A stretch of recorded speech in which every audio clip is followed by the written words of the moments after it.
Chào mừng các bạn đã quay trở lại với vlog của Nga.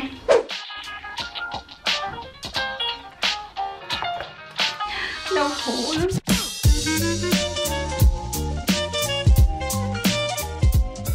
Chuyện là sau 6 tháng đi thực tập và ngồi bàn máy tính suốt 8 tiếng đồng hồ mỗi ngày, giờ lại còn được xếp cho ăn bao nhiêu là bánh ngọt với sô cô la. Về nhà thì lại được mẹ nuôi với lại những cái món ăn rất là béo bở của phương Tây, và Nga cũng không hề tập thể dục gì cả. Thế là Nga đã hoàn thành kỳ thực tập của mình xuất sắc với một cái bụng mỡ. Thế nhưng lại sau khi trở lại Pháp thì Nga quyết định Nga sẽ ăn kiêng. Thực ra thì trước giờ Nga chưa bao giờ theo một cái chế độ ăn kiêng nào cả. Đây là lần đầu tiên Nga thử ăn kiêng kiểu nghiêm túc ấy. Thì Nga có tìm hiểu một số cái phương pháp ăn kiêng và Nga thấy những cái phương pháp như là low carb hoặc là keto nó quá là khó với một đứa thích ăn tinh bột như Nga, cho nên là Nga nghĩ là mình sẽ không theo được những cái chế độ ăn đó một cách lâu dài. Bởi vậy Nga muốn thử một cái phương pháp nào đó mà mình chỉ cần phải ăn trong một khoảng thời gian ngắn thôi ấy. Sau khi tìm hiểu rất là nhiều cách thì Nga quyết định là Nga sẽ đi theo IU. Chắc là tất cả mọi người đều biết ca sĩ IU của Hàn Quốc đúng không? Thì Nga biết được là IU có hai phương pháp ăn kiêng, một là My Proana, hai là Water Diet, và Nga quyết định là Nga sẽ theo My Proana, có nghĩa là mình sẽ ăn một quả táo cho buổi sáng, khoai lang cho buổi trưa và protein milkshake cho buổi tối. Theo như lời của IU trong một buổi phỏng vấn thì bà có thể giảm được 4 kg trong vòng 7 ngày ăn kiêng theo My Proana. Và khi tìm hiểu thì Nga thấy cái menu này toàn là những món mà Nga thích thôi, cho nên rất là dễ để theo. Thế là nguyên một cái tuần trước Nga đã follow theo IU để ăn theo cái kiểu đó. Nếu như mà theo đúng với lại cái chế độ ăn kiêng của IU thì mỗi ngày Nga phải tập aerobic 1 tiếng đồng hồ, phải đảm bảo là cái lượng calorie mà nạp vào chỉ khoảng 300 calorie thôi. Nhưng mà cũng theo lời của bả thì đây là một cái chế độ ăn kiêng rất là nguy hiểm, cho nên Nga đã điều chỉnh một chút để cho nó bớt nguy hiểm đi và nó phù hợp với lại cái chế độ ăn hiện tại của Nga. Vào buổi sáng thay vì ăn một quả táo siêu to khổng lồ giống như IU thì Nga chỉ mua cái loại táo nhỏ nhỏ thôi, kiểu nắm trong lòng bàn tay được ấy, bởi vì buổi sáng thì Nga không muốn ăn quá nhiều, với lại ăn táo thì cũng lạnh bụng á. Và buổi trưa thì ban đầu Nga nghĩ là chắc là Nga sẽ ăn hết một củ khoai lang, nhưng mà mọi người biết không, khoai lang ở châu Âu nó siêu to luôn á, một củ khoai lang là phải 300 g, mà Nga search ấy thì Nga thấy 100 g khoai lang là đã rất là nhiều calo rồi, khoảng 86 calo cho 100 g, 300 g thì phải gần 270 calorie lận, cho nên Nga chỉ ăn nửa củ khoai lang thôi. Nhưng thêm vào đó thì Nga có ăn thêm một quả cam để đảm bảo có đầy đủ vitamin C cho cái mùa corona này. Đây là chiếc máy xay cầm tay hình một cái ly, không biết là bên trong đây là màu gì nữa, ước gì nó là màu hồng, màu trắng cũng đẹp, thôi màu xanh cũng đẹp, thôi màu nào cũng được. Ok, một chiếc ly màu xanh classic, bằng thủy tinh, bằng nhựa và một cái dây sạc. Cho buổi tối thì IU sẽ uống một ly protein milkshake, nhưng mà Nga thì không có cái bột protein đó, cho nên Nga sẽ cố gắng làm một loại sinh tố mà có thật là nhiều protein từ các loại hạt, những cái hạt mà được mệnh danh là siêu thực phẩm ấy.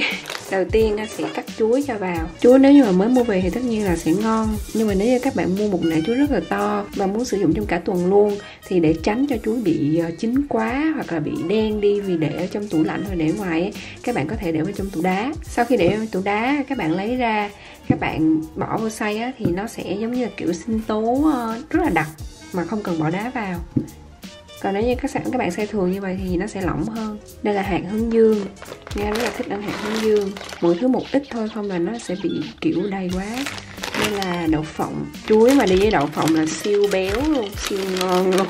Nga còn có một túi hạt tổng hợp khác nữa, trong đó có hạt óc chó, hạt dẻ và cái hạt này nè, quên tên mất rồi. Và đây là hạt không biết tiếng Việt là gì, đây là hạt pecan. Sau đó thì Nga sẽ cho sữa đậu nành không đường vào. Ngoài ra thì Nga còn có cho thêm một chút cà phê để tăng thêm hương vị, cho cà phê và cái smoothie này uống nó thơm như sinh tố Sabuke vậy đó.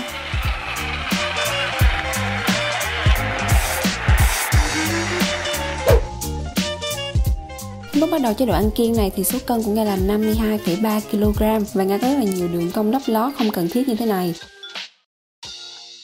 Vòng eo của Nga lúc đó là 68 cm, vòng bụng thì khoảng 83 cm, vòng mông thì là khoảng 93 cm.